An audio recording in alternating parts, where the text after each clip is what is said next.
Just a quick reminder to everyone out there that has come back to the channel to see the next project. We are approaching that 3,000 subscriber mark, and with your help, we can certainly make that mark.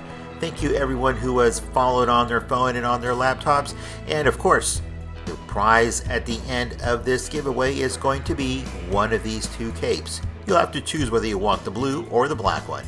It's very simple. Make sure you like, comment, and subscribe both on this YouTube channel and on the Instagram page. So make sure you follow along closely to see if you are going to be that winner. In the meantime, let's get on with the next project.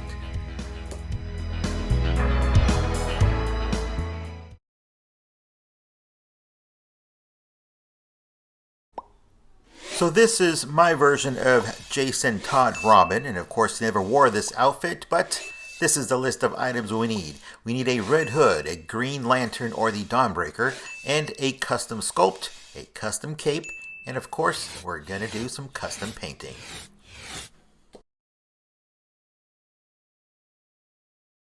Esta es mi versión de Jason Todd en su atuendo como Robin, y esos son los artículos que necesitamos para este proyecto. Un red hood, un green lantern o linterna verde que es el dawnbreaker. Necesitamos un rostro que es custom, una capa que es hecha al gusto y claro, pintura que estaremos utilizando en este proyecto.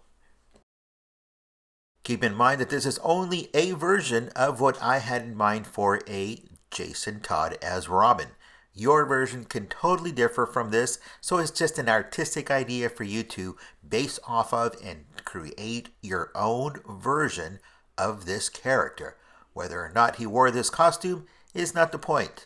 We're using parts that are extra and we're putting them together to make an action figure that otherwise would not exist.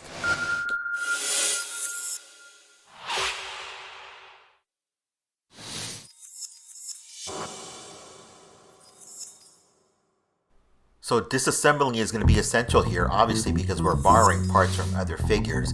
Here we're using the torso, the trunks, and the upper thighs from the red hood, the most current version, the Three Jokers version. So we are using also now the arms from the Dawnbreaker and the inside ring from the red hood, not the one from the Dawnbreaker. You'll have to carve these out or grind out the center so that the arm arm peg can reach into the socket and lock in. I also went ahead and customized a animated style grappling hook from the grappling hook or the gun that comes with the Three Jokers Batman. And then this is what it looked like before, obviously. If you've got one, you know what it looks like. And I cut off that hook and I glued it onto the end of the wire. So I cut off the top portion of the grappling gun, the bottom where the handle is. I shortened it, glued it all back together to make a short animated style version. So I painted the grappling hook that's on the very end. I actually cut it off of this piece and I cheated on painting this. So I picked up these Sharpie pens that come in different colors, and this was so handy to paint these little tiny items, so I don't actually have to pull out paint and mix it down and just have paint drying on the palette. This is so much quicker. However, you do have to let it dry thoroughly. If you only let it dry for a few minutes, it will rub off, it'll come off in your hands, it'll come off on your work. So make sure that you let it dry and then seal it so that it does not rub off on any of the parts that are going to be anywhere near it. Este es el gancho de la serie de Batman de Three Jokers. Utilicé este gancho para poder ponerle un alambre y hacerlo en el estilo de la versión animada. Y con este pincel que viene en colores plata, dorado y también viene en cobre, usé para pintarlo más sencillo. Nomás que tienes que recordar que debes dejar secarlo por tiempo extendido, por lo menos 1 hora. Así no se va a despintar manejándolo o que vaya a tocar otra superficie y se vaya a marcar de color la otra superficie.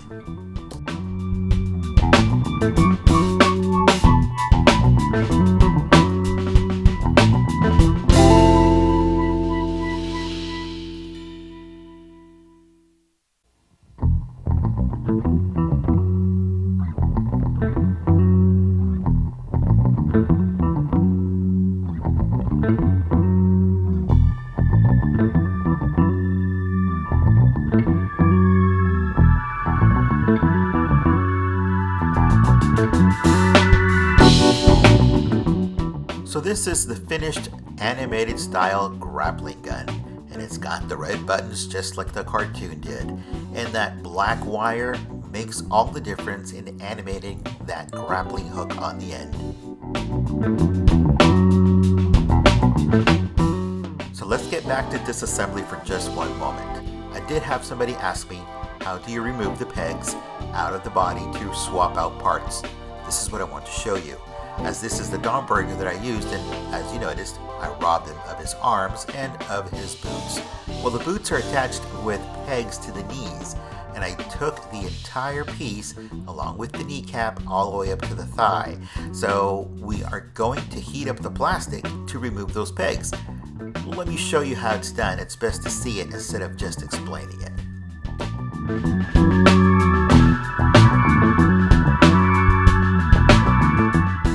So after heating up the plastic, you take a small flathead screwdriver, pry it underneath from the back of the knee, and then slowly pull apart the plastic away from the peg. Now, it's still hot, so we're going to show you how to reattach it. So the plastic is still warm.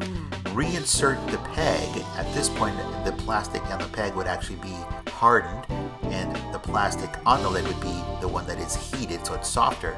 Take a blunt object like a dowel and then push the pin back through all the way to the other side. If at first you fail, try it again, or try it from the other side of the leg, and then you pop it back in. That's it. If you use a sharp object, it will leave a mark. Use a blunt object to keep the peg clean.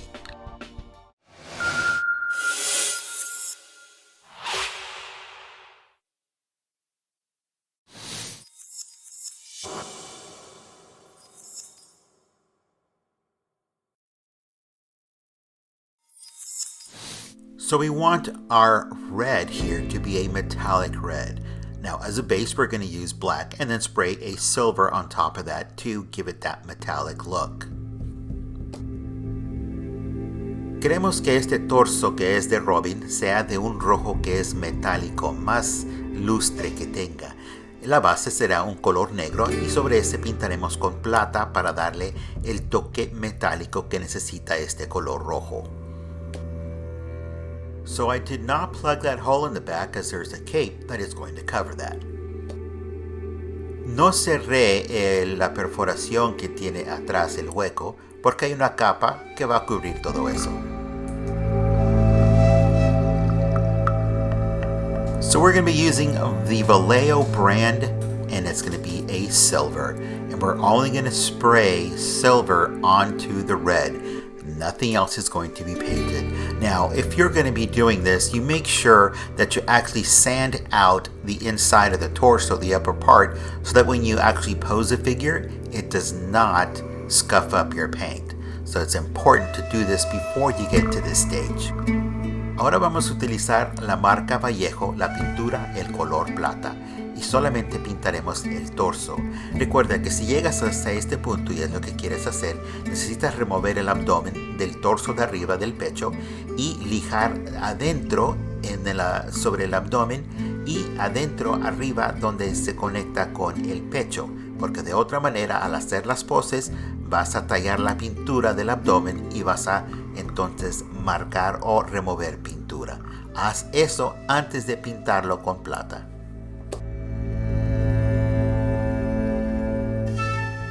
This is the Tamiya X27. It is a clear red paint. It is solvent based. You cannot thin it down with water. You need solvent. It only takes a few drops, but this technique only works for this specific purpose. Now, if you've got red acrylic and silver, you cannot mix those because all you're going to get is pink. You want bright red, and the best way to do it is this technique. Silver underneath and the red clear goes over the top.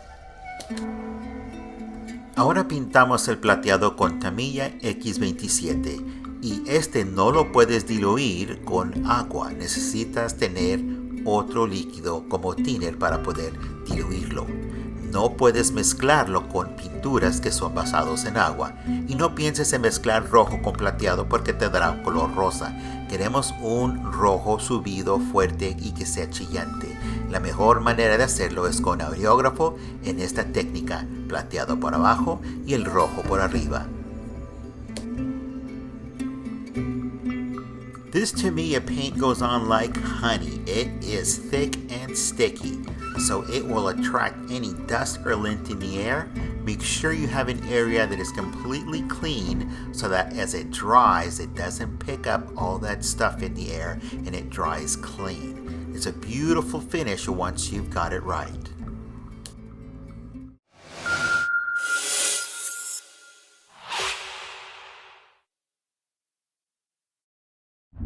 This is the custom sculpt that I bought from 112 Customs. I really like their work. It turns out really clean. Now this is a Mezco size head, but it works great on these Mcfarlane figures. Once you paint it down to what you like to see, then it's ready to use. And make sure you seal it with the Mr. Super Clear so you can protect all of that work that you do. Again, all of this is done with just craft paints, and they turn out just fine. Este es el rostro custom que conseguí y tuve que pintar, y como ven tengo uno con máscara y uno sin máscara, así es que me da la oportunidad de tener otra versión de Jason Todd en otro atuendo.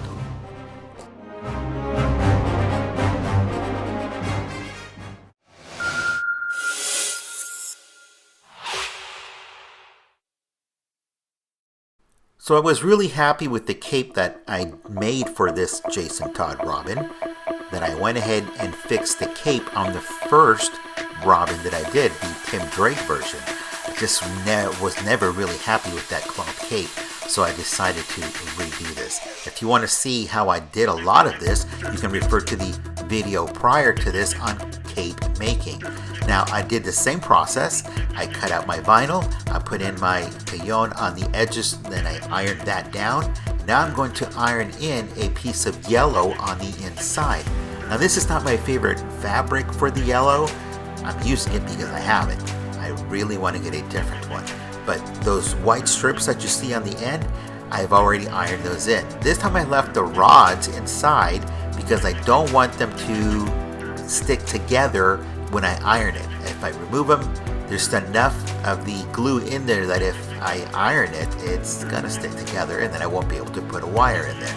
So I'm going to remove these white cover protective strips, and I'm going to iron the edge of the cape that I've cut all ready to shape, and I'm going to attach one corner first and then iron out that edge and then the other. And I will be placing a protective paper over the yellow because it stains really easy. Take a look at the collar. I did glue the actual cape to the neck itself. On top of that, I cut out a piece of vinyl just like I did for the Batman figure, and I glued that over the edge of the cape, thereby creating that collar. And the yellow that you see on the front and on the actual collar, that's actually vinyl or a cutout that was on a Cricut machine.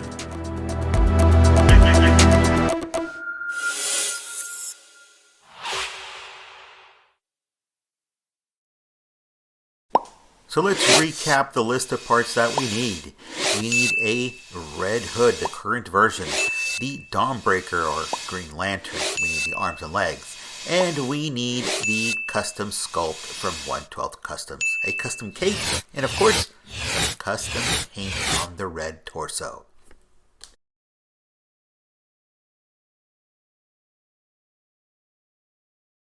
Así es que para completar este proyecto necesitamos el Red Hood, que es el más reciente de la línea de 3 Jokers. Necesitamos un Dawnbreaker o linterna verde, los brazos y las botas, una capa y un rostro que es custom y pintura custom al torso. So in working on your figures, pay attention to the smaller details, and you'll realize that many times those small details make all the difference. Now, whether or not the character is a true comic book character or the actual outfit, the small details do command attention in the overall presence. In this case, the yellow tabs that run across his chest and on the collar are very important to signify a Robin outfit. Without those, it does not command attention. Now that they are there, they truly shows that it's a Robin outfit. Cuando estés trabajando tus figuras, recuerda que los detalles pequeños son sumamente grandes. En este caso, las rayas amarillas que están en el pecho, en el torso y en el cuello son significativas de un atuendo de Robin. Meantime, enjoy the clip showing the progress of this figure and also the prior Robin, Tim Drake. And you'll see what a difference this cape makes on the figure.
Make sure you like, comment, and subscribe not only on the YouTube channel but also on Instagram, and choose your color, blue or black, if you are the winner.